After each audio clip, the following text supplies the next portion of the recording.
বিসমিল্লাহির রহমানির রহিম। সুপ্রিয় শিক্ষার্থী বন্ধুগণ, আসসালামু আলাইকুম। অ্যাকাউন্টিং স্টাডির পক্ষ থেকে সবাইকে জানাই আন্তরিক অভিনন্দন ও শুভেচ্ছা।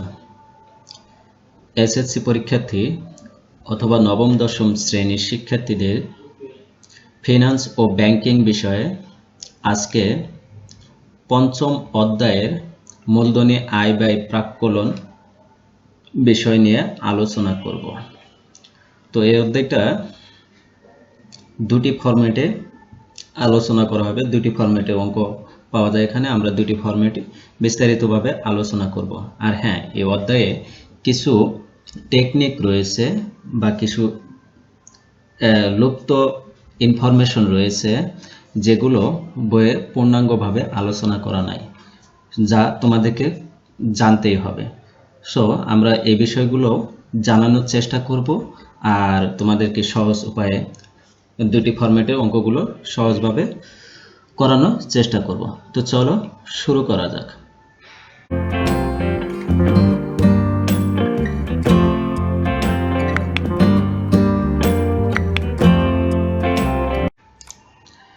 তো দেখো, প্রাথমিকভাবে আমরা প্রত্যেকটা টিউটোরিয়ালে আমরা প্রত্যেকটা অধ্যায় যখন নতুন ধরি প্রাথমিকভাবে কিছু আলোচনা করি, যেগুলো মানে মেইন কথাগুলো আমরা একটু বলে রাখি। এখানেও দেখো আমরা তার ব্যতিক্রম রাখিনি। তো দেখো, কোনো ব্যবসা প্রতিষ্ঠানের সাফল্য ও টিকে থাকা নির্ভর করে দীর্ঘমেয়াদী বিনিয়োগের উপর। কেন এগুলো আলোচনা করা বলো তো? এগুলো ক নম্বর প্রশ্নের জন্য এবং এমসিকিউ এর জন্য খুবই দরকার, কারণ ফিনান্সে গ আর ঘ নম্বর প্রশ্নে অঙ্ক থাকে, ক খতে কিন্তু কোনো অঙ্ক থাকে না। সো ক নম্বর প্রশ্ন এবং এমসিকিউ এর জন্য এই গুরুত্বপূর্ণ টপিকগুলো জানতে হবে। তো দেখো, কোনো ব্যবসায় প্রতিষ্ঠানের সাফল্য ও টিকে থাকা নির্ভর করে দীর্ঘমেয়াদী বিনিয়োগের উপর।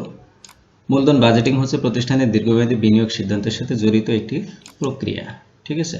এরপর মূলধন বাজেটিং মুনাফা অর্জনে, বিনিয়োগের বিশাল আকার তৈরিতে, ঝুঁকি কমাতে গুরুত্বপূর্ণ ভূমিকা পালন করে। তিনটা সেক্টরে গুরুত্বপূর্ণ ভূমিকা পালন করে। এক হলো মুনাফা অর্জন, আরেকটা হলো বিনিয়োগের বিশাল আকার তৈরিতে এবং ঝুঁকি কমাতে, আরেকটা হলো কি ঝুঁকি কমাতে। এই তিনটা ক্ষেত্রে গুরুত্বপূর্ণ ভূমিকা পালন করে থাকে। এরপর স্থায়ী সম্পদ ক্রয়, পণ্য উৎপাদন ক্ষমতা সম্প্রসারণে, পণ্য বৈচিত্র্যায়ন, প্রতিস্থাপন ও আধুনিকায়ন ইত্যাদি ক্ষেত্রে মূলধন বাজেট প্রয়োগ করা হয়। তো মূলধন বাজেট প্রয়োগ কখন করা হয়? স্থায়ী সম্পদ ক্রয় করার জন্য। স্থায়ী সম্পদ বলতে আমরা কি বোঝাই? যে সম্পদগুলো 1 বছরের অধিক সুবিধা দিয়ে থাকে সেই সম্পদগুলো, ঠিক আছে। যেমন আসবাবপত্র, দালান কোঠা, মেশিন সরঞ্জাম, এই জিনিসগুলো, ঠিক আছে। তো এগুলো ক্রয় করতে পণ্য উৎপাদন ক্ষমতা সম্প্রসারণে, মানে পণ্য উৎপাদন ক্ষমতা বাড়ানোর জন্য।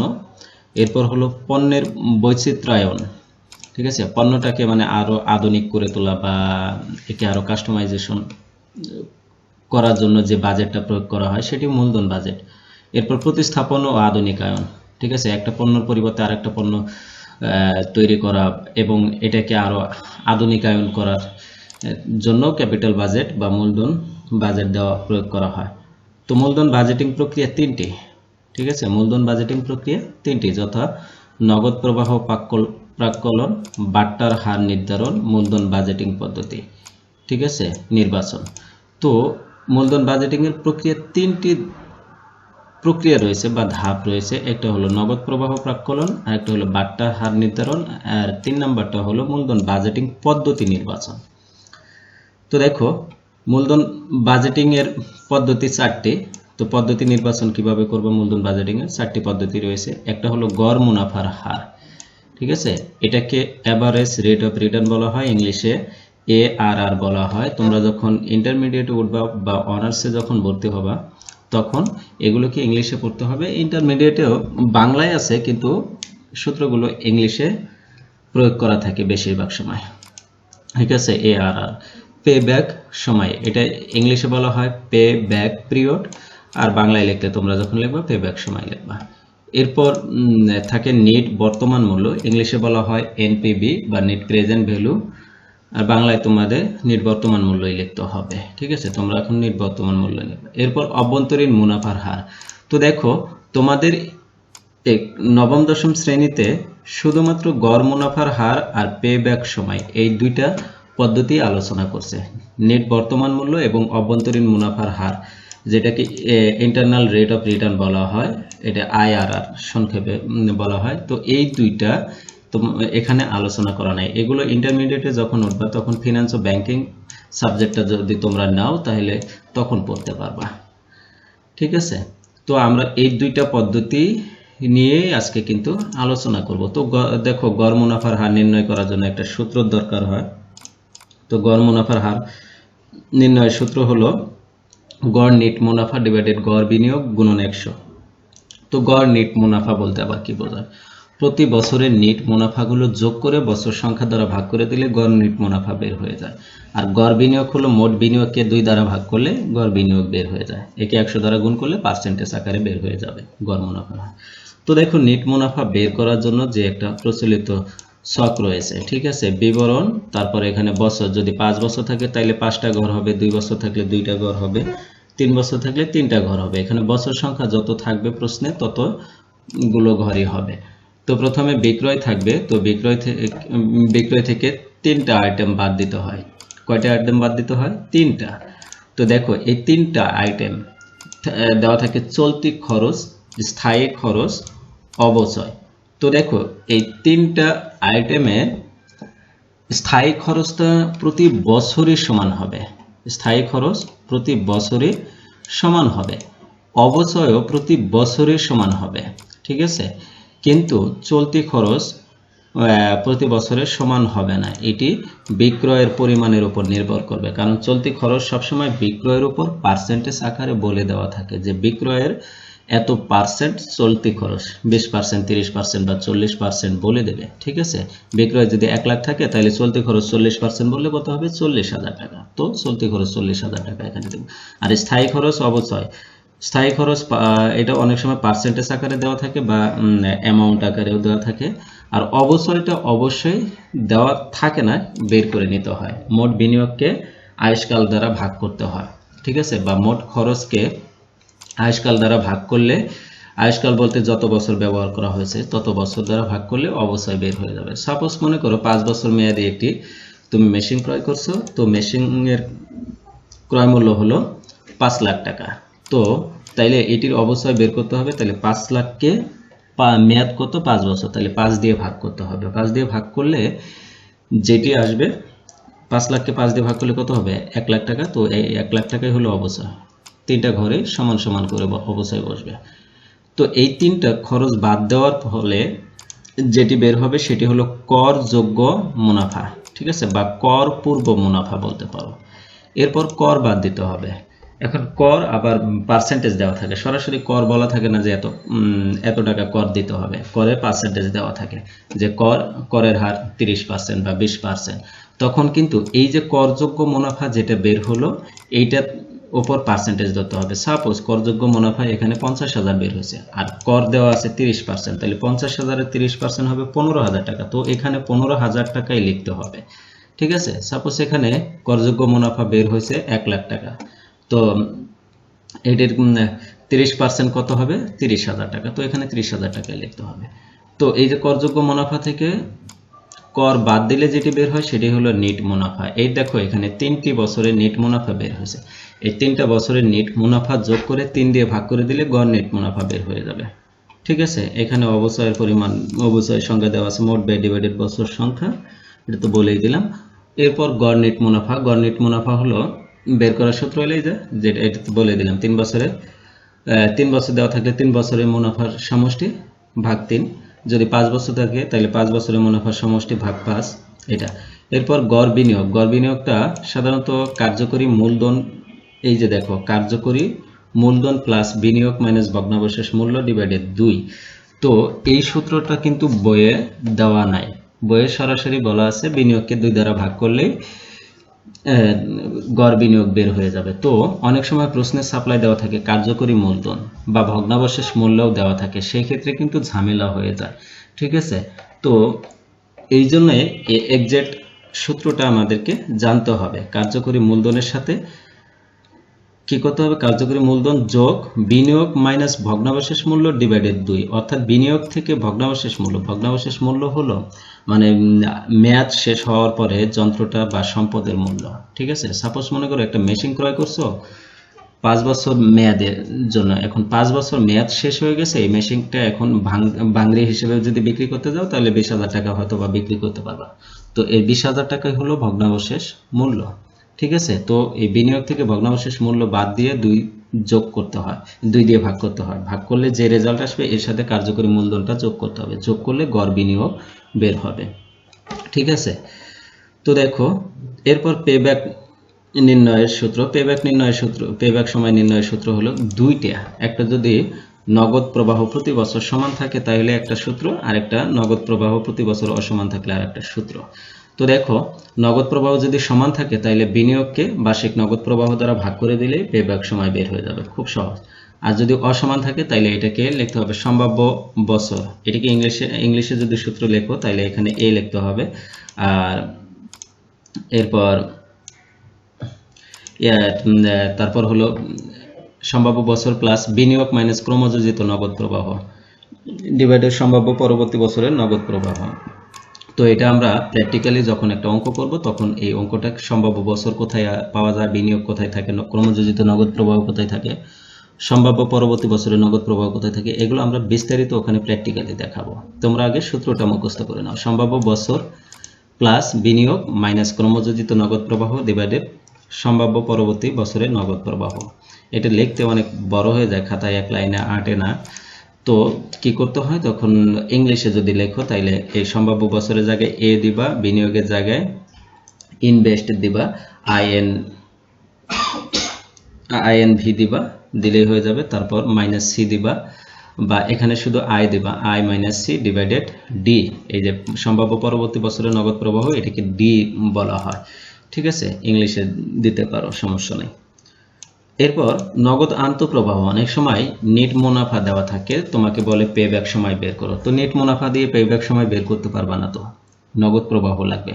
তো নগদ প্রবাহ বের করার সূত্র হলো নেট মুনাফার সাথে অবচয় যোগ করতে হয়। ঠিক আছে, প্রতি বছরে নেট মুনাফার সাথে প্রতি বছরে অবচয়গুলো যোগ করে দিতে হবে। তো অবচয় যোগ করে দিলে আন্তঃপ্রবাহ বের হয়ে যাবে বা নগদ প্রবাহ বের হয়ে যাবে। তারপর আমরা কি করতে পারবো, পেব্যাক সময় বের করতে পারবো। ঠিক আছে, তো দেখো ক্রমযোজিত নগদ প্রবাহ নির্ণয়ের সূত্র, এটা নির্ণয় করার জন্য কি করতে হয়, ক্রমযোজিত নগদ প্রবাহ যখন, তো বছর নগদ প্রবাহ ক্রমযোজিত নগদ প্রবাহ। তোমরা 9-10-এ যে পরিসংখ্যান অধ্যায়ে অঙ্ক করেছো, যখন ক্রমযোজিত গণসংখ্যা লিখছো, এখানে যেভাবে লিখছো গণসংখ্যা এখানে দেওয়া আছে, এখানে ক্রমযোজিত গণসংখ্যা লিখছো, মানে কি প্রথমটা সরাসরি প্রথমে লিখছো, তারপরে দ্বিতীয়টা প্রথমটার সাথে যোগ করে লিখছো, তারপরে যোগ করে যে রেজাল্ট হচ্ছে এটা দ্বিতীয়তে লিখছো। এইবার এই যে এই যোগফলের সাথে তৃতীয়তার যোগ করতে হবে, যোগ করলে যেটা হবে এটা এখানে লিখছো। ঠিক আছে, এভাবে ওই একই জিনিস। ক্রমযোজিত মানে সবসময় হলো নিচেরটা উপরে যোগফলের সাথে যোগ করতে হয়। আবার এইবার আসো আমরা একটু প্র্যাকটিস করব, দুইটা ফরম্যাটে দুইটা অঙ্ক নিয়ে প্র্যাকটিস করব। তো দেখো কি বলছে, তোমার বাবা একটি প্রকল্পে 50,000 টাকা বিনিয়োগের চিন্তা করছেন, যা থেকে আগামী 6 বছরে যথাক্রমে 10,000 টাকা, 15,000 টাকা, 20,000 টাকা, 10,000 টাকা, 20,000 টাকা ও 30,000 টাকা পাওয়া যাবে। পেব্যাক সময় নির্ণয় করো। এখানে পেব্যাক সময় নির্ণয় করতে বলছে। তো আমরা পেব্যাক সময় নির্ণয় করার জন্য কি করতে হবে, এখানে কিন্তু দেখো খেয়াল করতে হবে নগদ প্রবাহ প্রতি বছরে কিন্তু সমান নাই। প্রথম বছরে 10,000, তারপরে বছরে 15,000, তাইলে আমরা দ্বিতীয় নাম্বার সূত্রটা ইউজ করব। তো এই যে দ্বিতীয় নাম্বার সূত্র কি, সম্ভাব্য বছর ডিভাইডেড ক্রমযোজিত অসমান নেই যে এটা।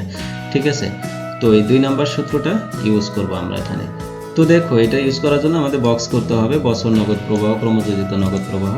তাহলে বছরে 1, 2, 3, 4, 5, 6 পর্যন্ত দিয়ে দিলাম। নগদ প্রবাহ প্রতি বছরেরটা বসায় দিলাম। প্রথম বছরে 10,000, দ্বিতীয় বছরে 15,000 বসাইলাম। ক্রমযোজিত তাহলে প্রথম 10 লিখলাম, এবার 10-এর সাথে 15 যোগ করে 25 লিখলাম, এবার 25-এর সাথে 20 যোগ করে 45 লিখলাম, এরপর 45-এর সাথে 10 যোগ করতে হবে, তাহলে 55 হবে, লিখলাম। 55-এর সাথে 20 যোগ করতে হবে, হবে 75, লিখে ফেললাম। এরপর 75-এর সাথে 30 যোগ করতে হবে, হবে 105, মানে 1,05,000 টাকা। ঠিক আছে, লিখে ফেললাম। এখন আমাদের সূত্রটা লিখতে হবে পেব্যাক সময়ের সূত্র, সম্ভাব্য বছর ডিভাইডেড প্লাস বিনিয়োগ মাইনাস ক্রমযোজিত নগদ প্রবাহ ডিভাইডেড সম্ভাব্য পরবর্তী বছরের নগদ প্রবাহ। এইবার আসো খেলা। তো খেলাটা কি দেখো, ক্রমযোজিত নগদ প্রবাহটা আমরা কোনটা নেব, সম্ভাব্য ক্রমযোজিত নগদ প্রবাহ হবে এটা। তো দেখো আমাদের বিনিয়োগটা খেয়াল করতে হবে, বিনিয়োগ কত আছে 50,000 টাকা। তো আমরা এই যে ক্রমযোজিত নগদ প্রবাহের এর মধ্যে 50,000 টাকা খুঁজতে থাকবো কোথাও আছে কিনা। ঠিক আছে, 50,000 টাকা দেখো, খুঁজে দেখো কোথাও 50,000 টাকা নাই। আচ্ছা, না থাকলে তাইলে আমাদের দ্বিতীয় বিকল্পটা ব্যবহার করতে হবে। তো দেখো দ্বিতীয় বিকল্প কি, 50,000-এর কাছাকাছি যে ছোট অ্যামাউন্টটা আছে না সেটা। তো 50,000-এর থেকে ছোট কিন্তু 45,000 আছে, 25,000 আছে, 10,000 আছে, তাই না? তো কাছাকাছি ছোট মানে 50-এর কাছাকাছি ছোট, তাইলে কত হবে 45,000 টাকায়, মানে এটা কি 50-এর কাছাকাছি প্রায়। ঠিক আছে, 25 কিন্তু 45 থেকেও ছোট, তাইলে এটা হবে না। তো 45,000 টাকা এটি হলো ক্রমযোজিত নগদ প্রবাহ। ঠিক আছে, সম্ভাব্য ক্রমযোজিত নগদ প্রবাহ। তো এই সোজা যে বছরটা আছে না, এই যে এই বছরটা হবে সম্ভাব্য বছর। ঠিক আছে, আর এটি হবে সম্ভাব্য ক্রমযোজিত নগদ প্রবাহ। ঠিক আছে, আর এই দুইটা এই রো এর নিচে যেটি আছে সম্ভাব্য পরবর্তী বছরের নগদ প্রবাহ, এই যে পরবর্তী মানে 3 নম্বর বছরের পরবর্তী মানে 4 নম্বর বছরের যে নগদ প্রবাহ, এই নগদ প্রবাহটাই হলো সম্ভাব্য পরবর্তী বছরের নগদ প্রবাহ। তো আমরা 3টা অ্যামাউন্ট পেয়ে গেলাম এখান থেকে। ঠিক আছে, এই 3টা অ্যামাউন্ট পেয়ে গেলাম, 3টা মান পেয়ে গেলাম, আর একটা তো বিনিয়োগ উপরে দেওয়া আছে 50,000 টাকা। তো এই 4টা মান, এই 4টা মানই আমাদের কিন্তু লাগবে। তো সম্ভাব্য বছর 3 দিয়ে দিলাম, তারপরে বিনিয়োগ ছিল 50,000 দিয়ে দিলাম, আর সম্ভাব্য ক্রমযোজিত নগদ প্রবাহ ছিল 45,000 দিয়ে দিলাম, বসাই দিলাম, আর সম্ভাব্য পরবর্তী বছরের নগদ প্রবাহ ছিল 10,000। ঠিক আছে, বসাই দিলাম আমরা 10,000। এইবার খেয়াল করো, তাহলে 50,000 থেকে 45,000 বাদ দিলে কত হবে 5,000, আর নিচে 10,000 আছে। তো 5,000-কে 10,000 দিয়ে ভাগ করলে 0.5 হবে, তাহলে 3-এর সাথে 0.5 যোগ করলে কত হবে 3.5 হবে। তো 3.5 বছর, এটি হলো পেব্যাক সময়। এটি হলো পেব্যাক সময়। পেব্যাক সময় কেন নির্ণয় করতে হয়? পেব্যাক সময় নির্ণয় করতে হয় তোমার বিনিয়োগকৃত অর্থ কত সময়ের মধ্যে উঠে আসবে। অর্থাৎ তুমি যে 50,000 টাকা বিনিয়োগ করলা, এই 50,000 টাকা 3.5 বছরের মধ্যে অর্থাৎ 3.5 বছরের মধ্যে চলে আসবে। ঠিক আছে, আর পরবর্তীতে যা আসবে এটা তোমার লাভ হবে। ঠিক আছে, এটি হলো। তাইলে সম্ভাব্য বছর পেব্যাক সময় যত ছোট হবে ততই ভালো। ঠিক আছে, যত অ্যামাউন্ট বছর ছোট হবে, অ্যান্সার ছোট হবে, ততই ভালো হবে। যদি দুইটার সাথে কম্পেয়ার করতে পারলে তাহলে দুইটা রেজাল্ট যেটা ছোট সেটাই ভালো। ঠিক আছে, সেটাই গ্রহণ করবা। এরপর 2 নম্বর প্র্যাকটিস করবো আমরা। দেখো 2 নম্বর ফরম্যাটের জন্য গড় মুনাফার হার নির্ণয় করার জন্য যে অঙ্কটা আছে সেটি প্র্যাকটিস করব। তো দেখো বলছে শ্যাম্পি কোম্পানি লিমিটেড আয় ব্যয় প্রাক্কলন করে দেখে যে 5 বছর মেয়াদী একটি প্রকল্পের প্রাথমিক বিনিয়োগ 3 লাখ টাকা। ঠিক আছে, প্রাথমিক বিনিয়োগ কত 3 লাখ টাকা, এবং বিক্রয়ের পরিমাণ ছিল যথাক্রমে 1 লাখ, 1,40,000, 2 লাখ, এখানে মনে হয় 1 লাখ, 1,40,000, তারপরে এটা হবে 1,50,000। ঠিক আছে, এটা 1,50,000, ওখানে একটু কাস্টমাইজেশন করা হয়েছিল। ঠিক আছে, 1,50,000। এরপরেরটা হবে 1,60,000, আমরা বসাই দিলাম 1,60,000। ঠিক আছে, এরপরেরটা হবে 80,000, অনলি 80,000।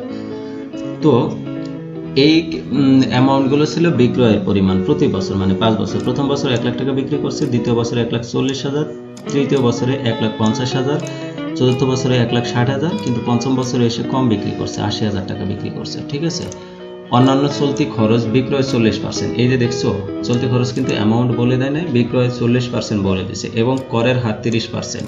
খেয়াল করো আমরা কিন্তু অঙ্ক করার সময় করে আসছে যে করতে হবে কি বলে যে চলতি খরচ, তারপরে স্থায়ী খরচ এবং অবস্থায়ী, 3টা বাদ দিতে হবে। কিন্তু এখানে স্থায়ী খরচ দেওয়া নাই, প্রশ্নে যদি কোনো খরচ না দেওয়া থাকে তাহলে আমরা বাদ দিতে পারবো না, ওই খরচটা বাদ দিতে হবে না। ঠিক আছে, স্থায়ী খরচ নাই। চলতি খরচ আছে, আমরা চলতি খরচে বাদ দেবো। চলতি খরচ বিক্রয় কত 40%, ওকে বিক্রয় 40% এর ডাইরেক্ট 40% দিয়ে দিয়েছি। তাইলে প্রথম বছরে বিক্রয় ছিল 1 লাখ, 1 লাখে 40% 40,000। দ্বিতীয় বছরে বিক্রয় ছিল কত 1,40,000, ঠিক আছে। তো 1,40,000 এর 40% 56,000, ওকে। তৃতীয় বছরে বিক্রয় ছিল 1,50,000, 1,50,000 এর 40% হলো 60,000, বসাই দিলাম। চতুর্থ বছরে বিক্রয় ছিল 1,60,000, এর 40% হলো 64,000, বসাই দিলাম। তৃতীয় বছরে পঞ্চম বছরে বিক্রয় ছিল 80,000, এর 40% হলো 32,000, ওকে, বসাই দিলাম। এরপর অবচয়, অবচয় তো কোথাও দেওয়া নাই, অবচয় আমরা কোথায় পাইলাম, তাই না? অবচয় আমরা এই যে মোট বিনিয়োগকে 3 লাখ টাকা বিনিয়োগ আছে, একে মেয়াদ দ্বারা ভাগ করে দেব। তাহলে মেয়াদ কত আছে 5 বছর, তাহলে 3 লাখ ভাগ 5 সমান কত হবে 60,000। তো এই যে অবচয় এখানে বের করে নিছি আমরা, দেখো 60,000 টাকা বের করে নিছি। তো প্রতি বছরে 60,000 টাকা আমরা বসাই দেব। বসাই দেওয়ার পরে এই তিনটা অ্যামাউন্ট থেকে এটা বাদ দিলে এখানে কোনো কিছু থাকে না, ফাঁকা 0 0 হয়ে যায়। মানে 1 লাখ থেকে 40,000 আর 60,000 বাদ দিলে 0 হয়ে যায়। এরপর 1,40,000 থেকে নিচে দুইটা বাদ দেবো, বাদ দিলে 24,000 টাকা ব্যালেন্স থাকে, ঠিক আছে। 1,50,000 থেকে নিচের দুইটা বাদ দেবো, 30,000 টাকা ব্যালেন্স থাকে। 1,60,000 থেকে নিচের দুইটা বাদ দেবো, 36,000 টাকা ব্যালেন্স থাকে। 80,000 থেকে নিচের দুটো বাদ দেব, -12,000 টাকা ব্যালেন্স হলো। দ্যাটস মিন এটি কিন্তু লাভ হলো না, এটা ক্ষতি হলো। এখানে লাভ লস কিছুই হয় নাই, কিন্তু এখানে ক্ষতি হয়ে গেছে। আর এই 3 বছরে কিন্তু আমরা লাভ করেছি। তো দেখো এটা যেটা বের হলো, এটি হলো কর পূর্ব মুনাফা। কর পূর্ব মুনাফা বা ক্ষতি দিতে পারো তোমরা, ঠিক আছে। মুনাফা পাবলিক ক্ষতিও লিখতে পারো, ঠিক আছে। এরপর কর বাদ দিতে হবে। তাহলে কর দেওয়া আছে 30%, এখানে যে হার দেওয়া থাকবে সেই হারে। তো কর হার কোনটার উপর ধরতে হবে? এই যে কর পূর্ব যে মুনাফা আসছে এটার উপর ধরতে হবে। তাহলে এটা 0 0 এর উপর তো ধরা লাগবে না, 0ই হবে।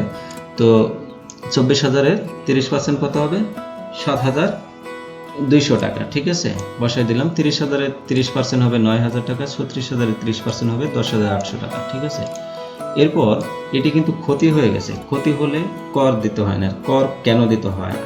আয়ের উপর কর দিতে হয়, আয় কর বলে এগুলোকে, ঠিক আছে। তুমি যদি ইনকাম করো তাইলে ট্যাক্স দিবা, আর যদি তোমার লস হয় তাহলে কি সরকার আরো ট্যাক্স নেবে? তুমি তো এমনি লসে আছো, ট্যাক্স কেন নেবে? তো নেবে না।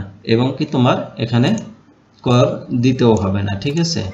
তার মানে কি লাভ হলে শুধু কর কিন্তু দিতে হবে। তো কর বাদ দাও, বাদ দেওয়ার ফলে এটি বের হলো, যেটা বের হলো নিট মুনাফা বের হলো। তো এখন আমাদের কি গড় মুনাফার হার এর অঙ্ক করতে হবে। তো গড় মুনাফার হার করার জন্য গড় নিট মুনাফা আগে লাগবে, আমরা গড় নিট মুনাফা করে ফেলবো। তো গড় নিট মুনাফা আমরা করে ফেললাম। দেখো প্রথম বছরে 0 আছে, 0 প্লাস দিলাম। দ্বিতীয় বছরে ইনকাম আছে, নেট মুনাফা আছে 16,800, তো 16,800 লিখলাম, প্লাস তৃতীয় বছরে কত 21,000 লিখলাম। চতুর্থ বছরে 25,200, 25,200 লিখলাম। দেখো লাস্ট বছরে লস হয়েছে, ক্ষতি হয়েছে, তাহলে মাইনাস, এটা ক্ষতি হলে মাইনাস করতে হবে, এখানে কিন্তু আর প্লাস করা যাবে না, তাহলে -12,000। তো এগুলো যোগ বিয়োগ করার ফলে উপরে আসছে 51,000 আর নিচে 5,000। তো 51,000কে 5 দিয়ে ভাগ করলে কত আসে 10,200, ঠিক আছে। এটি হলো গড় নিট মুনাফা। এখন গড় নিট মুনাফাকে বিনিয়োগ, গড় বিনিয়োগ, আবার গড় বিনিয়োগ দরকার। তো দেখো এখানে শুধু বিনিয়োগই আছে প্রশ্নে, কিন্তু বিনিয়োগই আছে, কার্যকরী মূলধনও দেওয়া নাই, তো বা ভগ্নাবশেষ মূল্য দেওয়া নাই। অনেক সময় প্রশ্নের দেওয়া থাকে, অনেক প্রশ্নে, যার কারণে এই ইনফরমেশনটা আমি তোমাকে জানাই দিছি, ঠিক আছে। অনেক গাইডে যখন তুমি বোর্ড কোশ্চেন সলভ করতে যাবা বা বিভিন্ন স্কুলের নির্বাচনী পরীক্ষা প্রশ্ন সলভ করতে যাবা, তখন দেখবা এখানে লেখা আছে ভগ্নাবশেষ মূল্য, কার্যকরী মূল্য, মূলধন, এগুলো লেখা আছে, তখন ঝামেলায় পড়ে যাবা। এই জন্য সূত্রটা এক্সাক্ট জানতে হবে। তাহলে গড় বিনিয়োগ আমরা যেহেতু কোনো কিছু নাই, তাহলে বিনিয়োগকে সরাসরি 2 দিয়ে ভাগ করে দেব। তাহলে 3 লাখকে 2 দিয়ে ভাগ করলে কত হয় 1,50,000। এরপর গড় মুনাফার হার সূত্রটা লিখবো, গড় নিট মুনাফা ডিভাইডেড গড় বিনিয়োগ গুণন 100। তো গড় নিট মুনাফা আমরা কত পাইলাম 10,200, আমরা 10,200 এখানে বসাই দিলাম। আর গড় বিনিয়োগ 1,50,000 বসাই দিলাম। এটাকে ভাগ করলাম, ভাগ করে 100 দিয়ে গুণন করে দিলাম, কত হলো 6.8%, ঠিক আছে। এটাই ছিল গড় নিট গড় মুনাফার হার, ঠিক আছে, 6.8%, এটাই গড় মুনাফার হার। এবং কি এই অধ্যায়ে এই দুইটি ফরম্যাটেই অঙ্ক থাকে। আর যত প্রকার প্রবলেম ছিল আমি মোটামুটি সবগুলোই আলোচনা করছি।